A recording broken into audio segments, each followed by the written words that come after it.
you all a very happy and blessed day of resurrection. Resurrection అంటే పునరుద్ధానం కదండి. పునరుద్ధానం అంటే అంటే తిరిగి, ఉద్ధానం అంటే జన్మించడం, తిరిగి జన్మించడాన్ని పునరుద్ధానం అంటారు.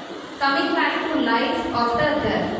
అకార్డింగ్ టు న్యూ టెస్టమెంట్ అంటే నూతన నిబంధన ప్రకారం అరౌండ్ 33 ADలో యేసయ్యని రోమీయులు అత్యంత కిరాతకంగా క్రూయల్గా చంపి they have sentenced him to death. కానీ యేసయ్య సమాధిలో మూడో దినాన తిరిగి లేచి పునరుద్ధానుడై తిరిగి లేస్తారు. Resurrection is the most significant event in the history of mankind. మానవ చరిత్రలోనే పునరుద్ధానం అనేది ఎంతో ప్రాముఖ్యమైన సంఘటన. మనం చూసినట్లయితే ఈ ప్రపంచంలో ఏ ఒక్కరు కూడా మరణించి తిరిగి లేవలేదు. ఏ ఒక్కరు కూడా మరణించి తనకు తానుగానే తిరిగి లేవలేదు. కేవలం యేసయ్య మాత్రమే మరణపు ముళ్ళుని విరచి మరణాన్ని చేయించి తిరిగి లేస్తారు. ఈ ఒక్క సంఘటన చాలు కదండి యేసయ్యే నిజమైన దేవుడని మన స్వరక్షకుడిగా అంగీకరించడానికి. కేవలం మన యేసు స్వామి మాత్రమే మరణపు ముళ్ళుని విరిచి తిరిగి లేస్తారు. హిస్టారికల్గా చూసుకున్నా, మనం బిబ్లికల్గా చూసుకున్నా, సైంటిఫిక్గా చూసుకున్నా, ఏ విధంగా చూసుకున్నా ఏ ఒక్కరు కూడా ఏ రిలీజియన్లో కూడా తిరిగి లేవలేదు. మన యేసయ్య మాత్రమే, మన యేసుస్వామి మాత్రమే మరణాన్ని చేయించి తిరిగి లేచారు. అయితే టూమ్ని మనం గార్డెన్ టూమ్ అంటాం. అది జెరూసలేంలో ఇప్పటికీ ఉంది. You see without resurrection there is no Christianity. ఇందాక అక్కలు చెప్పిన విధంగా రిజరెక్షన్ లేనిదే మన క్రైస్తవత్వం అనేది ఉండకపోయేదేమో. Without resurrection there is no Christianity, and without resurrection there is no hope, and if there is no cross there is no death. If there is no death there is no resurrection.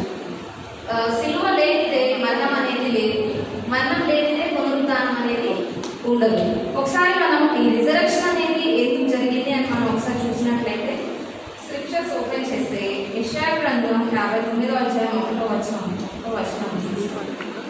రక్షింపనేరగినట్లు యెహోవా హస్తము ఉంచుతాడని, ఎర్రనేరగినట్లు ఆయన చోట మగమకాలి, ఆయనకు మనకు మనకి పాపములుగా మీ దోషము మీకును మీరేమిని అన్నట్టుగా.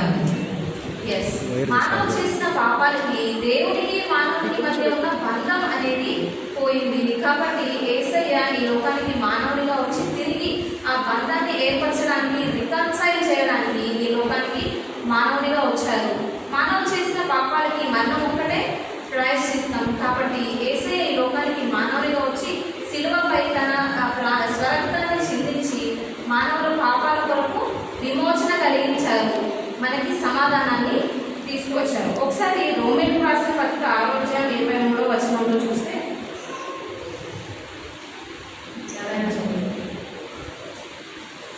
రోమీయులకు రాసిన పత్రిక 6వ అధ్యాయం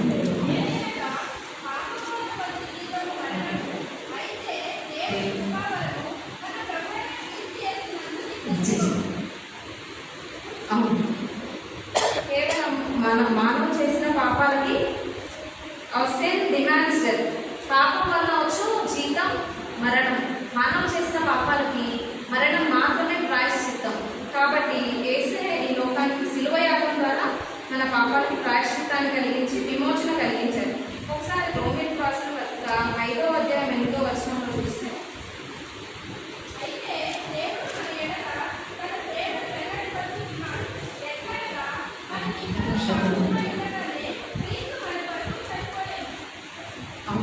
నీతి మంతుల కొరకు చనిపోవటం అరుగు అని దానిపైన వచనంలో చూస్తే నీతి మంతుల కొరకు సైతం ఒకడు చనిపోవట అరుగు, మంచి వాని కొరకు ఎవరైనా ఒకవేళ చనిపోవచ్చు. ఈ లోకంలో మనం ఎంతోమంది ప్రేమిస్తుంటాం కదండి. మనం ఎంతమంది ప్రేమించినా మనం వారి కొరకు మన ప్రాణాన్ని త్యాగం చేయడం అంటే మనం మానవులుగా మనం వెనకాడతాం. After all we are all human beings కాబట్టి మనం వెనకాడతాం. కానీ యేసయ్య మనల్ని ఎంతగా ప్రేమించారంటే మనం ఇంతనూ పాపమై ఉండగానే యేసయ్య మన కొరకు సిలువలో చనిపోయారు. కాబట్టి 11వ వచనంలో చూస్తే మన ప్రభు అయిన యేసుక్రీస్తు ద్వారా మనం దేవుని యందు అతిశయపడవచ్చు. రోమీయులకు రాసిన పత్రిక 3వ అధ్యాయం 23 నుండి 24 వచనాలలో చూస్తే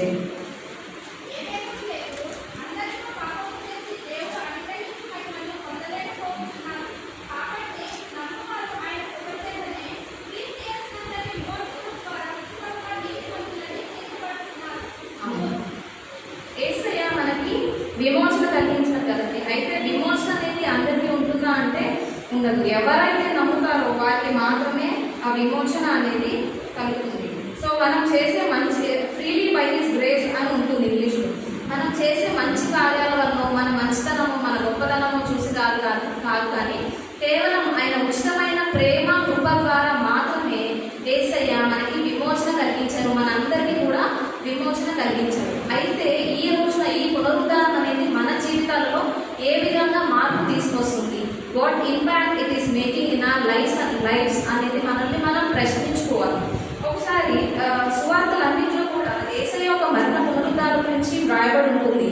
ఇప్పుడు ఒకసారి యోహాను సువార్త 20వ అధ్యాయము 1వ వచనంలో చూస్తే,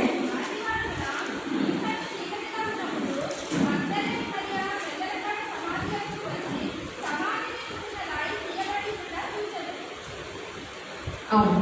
సో లూకా సువార్త 24వ అధ్యాయంలో స్త్రీలు వచ్చి సమాధి యొక్కకు వచ్చారు అని ఉంటుంది. ఇక్కడ మగ్దలేని మరియ వచ్చారు అని ఇచ్చారు. సో ఈ స్టోరీ అంతా మనకి, ఈ సంఘటన అంతా మనకి తెలిసిందే కదండి. మగ్దలేని మరియ వచ్చి సమాధి యొక్కకి వచ్చి చూస్తారు. సమాధి యొక్క రాయి దొరికింపబడి కూడా చూస్తారు ఆమె.